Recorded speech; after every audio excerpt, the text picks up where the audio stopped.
Short Édition et Zagatube vous présente les podcasts jeunesse du cours. Les sablés de Noël de Claire Johanne. C'est bientôt Noël, et au château, quelle agitation! Tout doit être fin prêt pour le réveillon. Les cuisiniers mélangent un plat en sauce, surveillent la cuisson d'un poisson, épluchent des légumes, font rôtir les volailles et préparent les bûches de Noël. Les valets et les femmes de chambre balaient les pièces, astiquent chaque recoin du palais, décorent les salles à manger et aèrent les chambres des invités. Chacun y met du sien pour que tout soit parfait.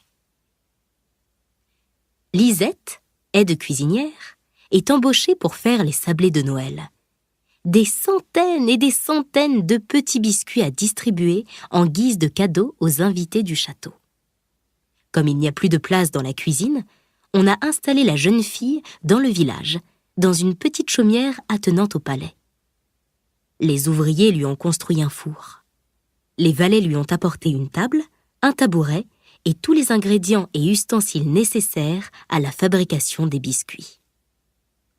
On lui a proposé de l'aider, mais elle a bien vu que tous étaient très occupés. Lisette a bon cœur, elle ne veut pas les déranger. Elle a assuré qu'elle réussirait toute seule à confectionner les sablés. Alors, elle pétrit, étale et découpe des formes dans la pâte sablée. Des étoiles, des sapins, des cœurs, et hop, une fournée prête à cuire. Lorsque les biscuits sont bien dorés, elle les laisse refroidir, puis elle les décore. Un beau glaçage blanc qui rappelle la neige, de petites boules de sucre coloré, et les voilà prêts à être dégustés. Aujourd'hui, c'est la veille de Noël. Il est très tard et il fait nuit depuis longtemps. Elle a presque fini son travail. Elle n'a plus que quelques biscuits à faire cuire, encore quelques-uns à décorer, et elle pourra aller se reposer. Son dîner et son petit lit bordé d'une couverture bien chaude l'attendent dans un coin de la maisonnette. Lisette est fatiguée. Elle est contente d'avoir bientôt terminé. Au château, elle le sait, tout le monde dort. Les lumières sont éteintes. Elle est seule à encore veiller. Dans la pièce à peine éclairée, elle se remet à pétrir, à étaler et à découper des formes dans la pâte sablée.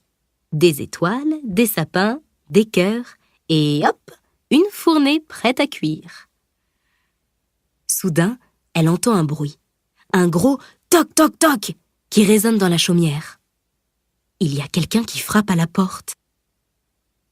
Lisette a un peu peur, mais elle court ouvrir. Elle ne veut pas laisser attendre dans le froid la personne qui a frappé. Un homme fort bien habillé entre et se dirige vers le feu pour réchauffer ses mains et ses pieds mouillés. Il est grand et ses cheveux sont constellés de flocons de neige, mais cela ne semble pas le déranger. Il a surtout l'air pressé. Il demande poliment à parler au chef cuisinier.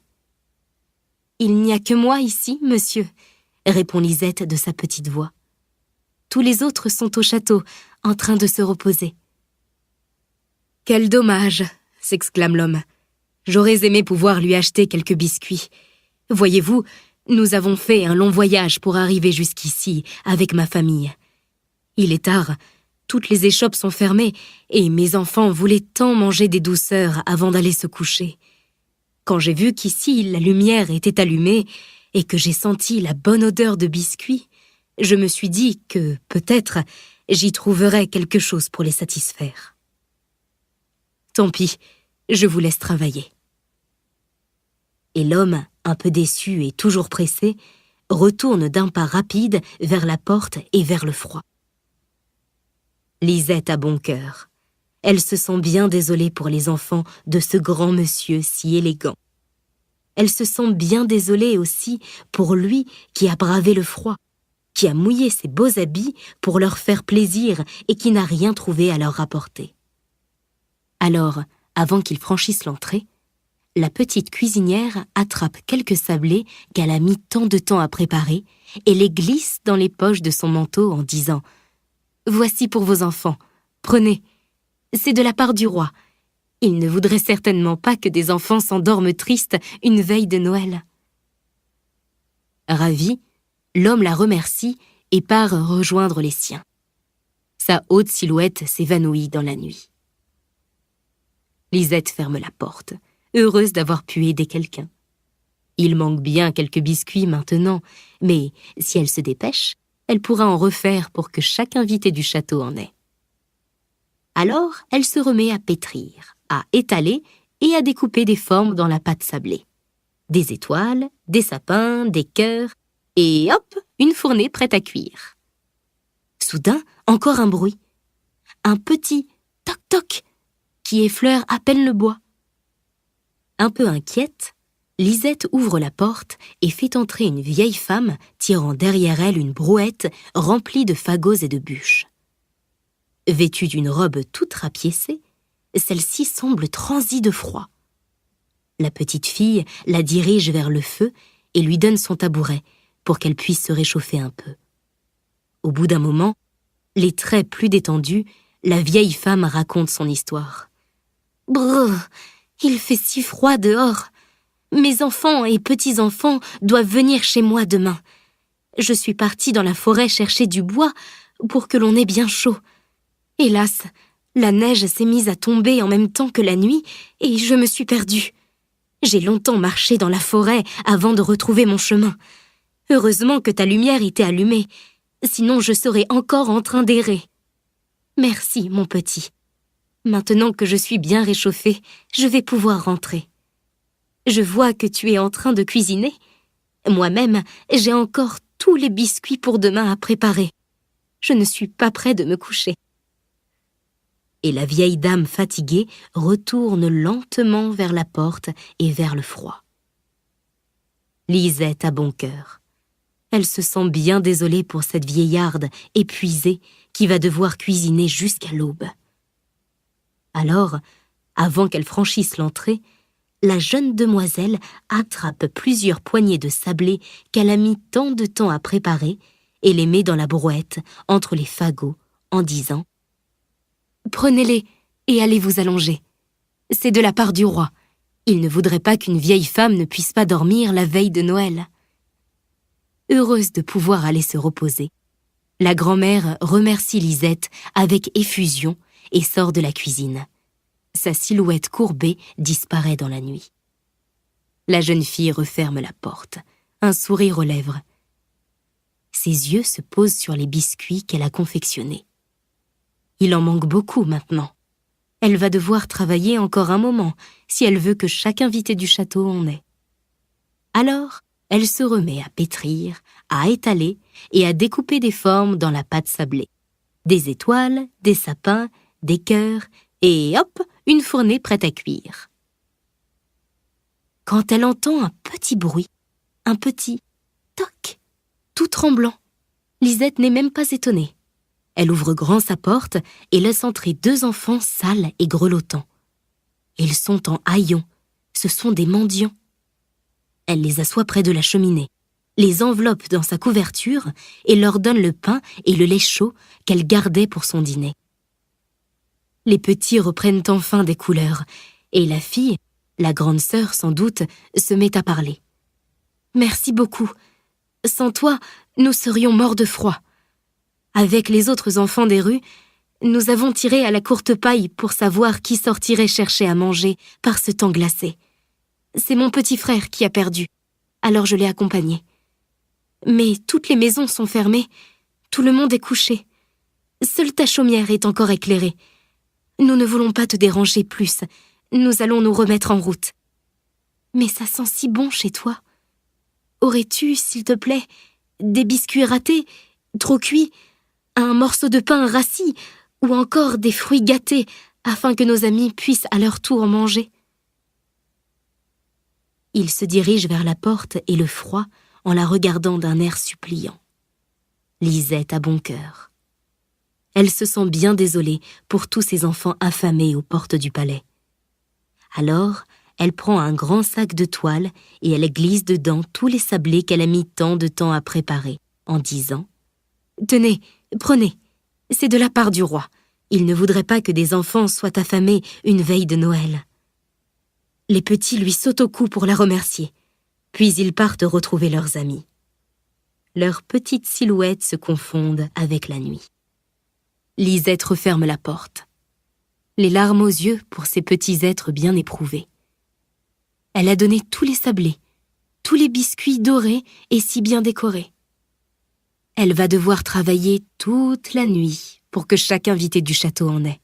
Mais tant pis, ça en valait la peine, se dit-elle.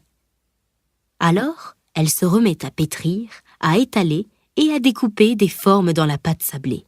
Des étoiles, des sapins, des... Chut! La fillette, épuisée, s'est endormie sur la table. Sur son visage, couvert de farine, flotte un sourire heureux d'avoir pu réconforter tant de gens en cette veille de Noël. Mais le lendemain, quand 3 valets viennent chercher le travail de la petite cuisinière, celle-ci dort encore, le nez dans la pâte crue. « Fainéante !» s'écrie l'un des valets. « Que fais-tu à roupiller alors que tout le monde est si pressé ? C'est Noël aujourd'hui, les invités sont arrivés. Il faut leur donner les sablés que tu devais préparer. Où sont-ils passés ? Tu les as volés ? Tu les as mangés ? Les as-tu au moins confectionnés ? » Et voilà que les hommes traînent une Lisette encore tout endormie hors de la chaumière, dans le froid de l'hiver. Ils hurlent que ça ne se passera pas comme ça, qu'elle va devoir en répondre devant le roi. Tiens, justement, le voilà le roi. Il déambule dans le village, souhaitant un joyeux Noël à chacun de ses sujets. Lorsqu'il entend les valets crier, il s'approche, curieux de voir qui est si mécontent en ce jour de fête. « Pourquoi donc êtes-vous en colère après cette demoiselle ? Je vous écoute, que se passe-t-il » Les 3 valets racontent alors comment Lisette a été embauchée pour fabriquer les biscuits de Noël. Comment elle devait pétrir, étaler, puis découper des formes dans la pâte sablée. Des étoiles, des sapins, des cœurs qu'elle devait alors cuire jusqu'à ce qu'ils soient bien dorés. Comment elle devait les décorer pour les offrir aux invités du palais. Comment ils l'ont découverte endormie et comment ils ont cherché partout dans la chaumière les petits biscuits sans les trouver. « Elle a sûrement dû les voler, » dit le premier valet. « Ou les manger, » lance le second. « Ou tout simplement ne pas les avoir confectionnés, » conclut le troisième. Le roi a bon cœur. Il se sent bien désolé pour cette jeune fille qui tremble de froid autant que de peur. Il ôte son manteau d'hermine et le pose sur les frêles épaules de Lisette. Puis il demande d'un ton plein de compassion. « Qu'as-tu à dire pour ta défense ? Je vois que tu as travaillé. Tes mains sont pleines de pâte collée et tu as de la farine sur les joues et le bout du nez. Où sont donc ces sablés ?» Lisette s'apprête à répondre quand une voix d'homme retentit. « C'est à moi qu'elle les a donnés en votre nom. Elle avait pitié de mes enfants gourmands. » L'élégant monsieur qui lui a rendu visite la veille au soir est là, entouré de sa femme et de ses enfants. Il veut la défendre des accusations des valets mécontents. « Elle m'en a donné aussi beaucoup de votre part, » dit alors une douce voix.